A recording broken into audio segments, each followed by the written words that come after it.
যুক্তরাষ্ট্রের পররাষ্ট্রমন্ত্রী Marco Rubio বলেছেন, পাকিস্তানের সঙ্গে কৌশলগত সম্পর্ক বাড়ানোর সুযোগ দেখছে যুক্তরাষ্ট্র।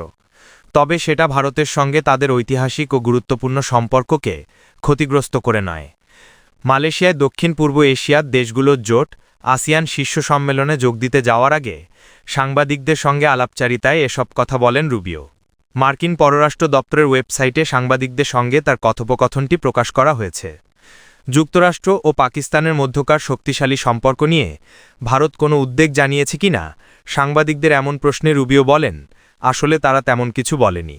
আমি যা বুঝি, ঐতিহাসিকভাবে পাকিস্তান ভারত সম্পর্কে উত্তেজনার ফলে স্পষ্ট কিছু কারণে স্বাভাবিকভাবেই তারা উদ্বিগ্ন, কিন্তু তাদের বুঝতে হবে আমাদের অনেক দেশের সঙ্গেই সম্পর্ক বজায় রাখতে হয়। যুক্তরাষ্ট্রের পররাষ্ট্রমন্ত্রী বলেন, আমরা পাকিস্তানের সঙ্গে কৌশলগত সম্পর্ক বাড়ানোর একটি সুযোগ দেখছি, আর আমার মনে হয় আমরা এই সিদ্ধান্ত নিয়েছি। আমাদের কাজ হল যতগুলো দেশের সাথে সম্ভব অভিন্ন স্বার্থের বিষয়গুলোতে কিভাবে কাজ করা যায় তা খুঁজে বের করা। এই বিষয়ে রুবিও আরও বলেন, আমরা মনে করি কূটনৈতিক ও অনুরূপ বিষয়গুলোতে ভারতীয়রা অত্যন্ত পরিপক্ক। দেখুন, আমাদের যেসব দেশের সঙ্গে সম্পর্ক নেই, ভারতের সেসব দেশের সঙ্গেও সম্পর্ক রয়েছে। সুতরাং এটি পরিণত ও বাস্তববাদী পররাষ্ট্রনীতিরই একটি অংশ। আমি মনে করি না পাকিস্তানের সঙ্গে আমরা এমন কোনো সম্পর্কে আবদ্ধ হচ্ছি যেটা ভারতের সঙ্গে আমাদের গভীর ঐতিহাসিক ও গুরুত্বপূর্ণ সম্পর্ক ও বন্ধুত্বের ক্ষতি করবে। সাম্প্রতিক যুক্তরাষ্ট্র ও পাকিস্তানের সম্পর্কে উন্নতি দেখা গেছে। ভারতের সঙ্গে পাকিস্তানের সম্ভাব্য যুদ্ধ এড়ানো এবং বিষয়টি সমাধানে যুক্তরাষ্ট্র ও প্রেসিডেন্ট ডোনাল্ড ট্রাম্পের ভূমিকা ইসলামাবাদ স্বীকৃতি দেওয়ায় এমনটা হয়েছে কিনা এমন প্রশ্ন করা হয় রুবিওকে। এই বিষয়ে একজন সাংবাদিক তার কাছে জানতে চান, আপনার মতে এই পরিবর্তনের পেছনে আসল বাকবদল কি ছিল? জবাবে যুক্তরাষ্ট্রের পররাষ্ট্রমন্ত্রী বলেন, না, আমি মনে করি তারা এর প্রশংসা করেছিল। আপনি কারো সঙ্গে কাজ করলে তাদের জানতে পারবেন এবং যোগাযোগও করতে পারবেন, তাই এই নিয়ে এক ধরনের সন্তুষ্টি ছিল বলে আমি মনে করি। তবে সংঘাত শুরু হওয়ার আগেই আমি তাদের সঙ্গে যোগাযোগ করেছিলাম এবং বলেছিলাম, আমরা আপনার সাথে আবার জোটবদ্ধ এবং কৌশলগত অংশীদারিত্ব গড়ে তুলতে আগ্রহী। আমরা বিশ্বাস করি এমন অনেক ক্ষেত্র আছে যেখানে আমরা তাদের সঙ্গে একসঙ্গে কাজ করতে পারি।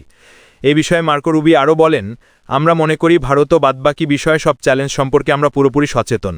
তবে আমাদের কাজ হলো অংশীদারিত্ব গড়ে তোলা সম্ভব হলে তার সঙ্গে সম্পর্ক গড়ে তোলার সুযোগ তৈরি করা।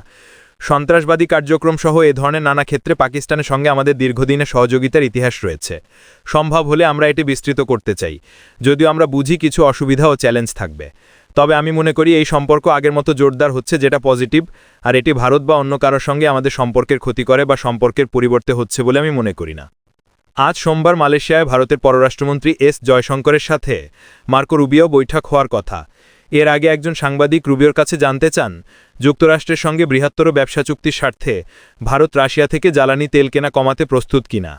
জবাবে যুক্তরাষ্ট্রের পররাষ্ট্রমন্ত্রী বলেন, ভারত ইতিমধ্যে তার এই তেল কেনার উৎসের বৈচিত্র্য আনার ইচ্ছা প্রকাশ করেছে বলে আমি মনে করি।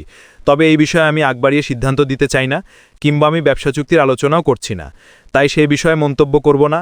আমি জানি বর্তমান পরিস্থিতির আগে থেকেই তারা তেল কেনার উৎসে বৈচিত্র্য আনার ইচ্ছা প্রকাশ করেছে। স্বাভাবিকভাবেই আমরা তাদের কাছে যত বেশি তেল বিক্রি করব, তারা অন্যান্য থেকে তত কম কিনবে। তবে এসব বিষয় শেষ পর্যন্ত আমরা কতটুকু সমঝোতায় পৌঁছাতে পারব তা সময় বলে দিবে।